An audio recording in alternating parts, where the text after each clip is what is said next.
Effectivement, honorable président, le 14 décembre dernier, avant la clôture de notre session de septembre, j'ai déposé à votre cabinet ma proposition de loi intitulée « Proposition de loi fixant les conditions d'organisation du référendum en République démocratique du Congo ».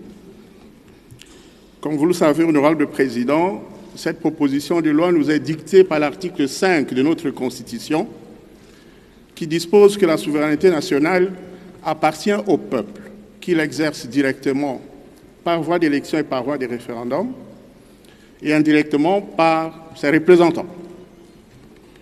Depuis 2006, nous avons déjà une loi électorale.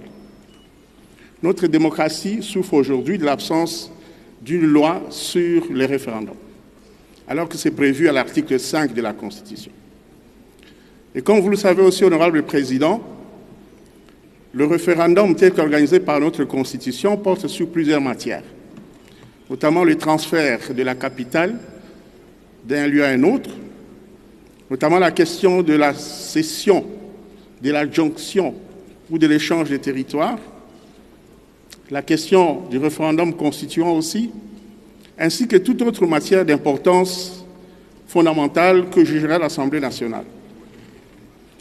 C'est sur base de cette disposition de la Constitution que j'ai déposé à votre cabinet, honorable président, cette proposition de loi. Il est vrai que cette session de mars est une session, on va dire, ouverte. Le calendrier reste ouvert et peut recevoir toutes sortes d'initiatives parlementaires.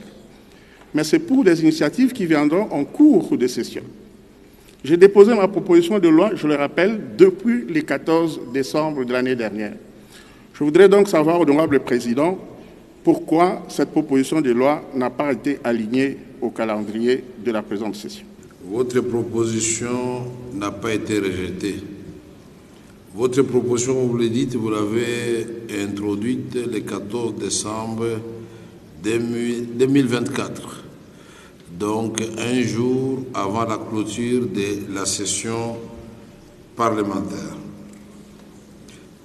Nous avons la date du 15 et nous avons eu 2 ou 4 jours de session extraordinaire.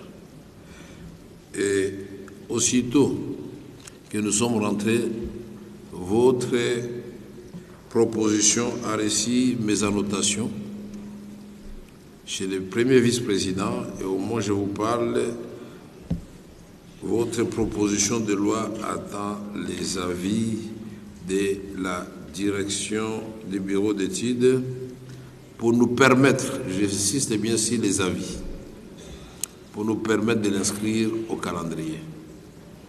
Parce que quand on dit avis, ce n'est pas décision. Et je voudrais qu'il en soit ainsi dans l'avenir.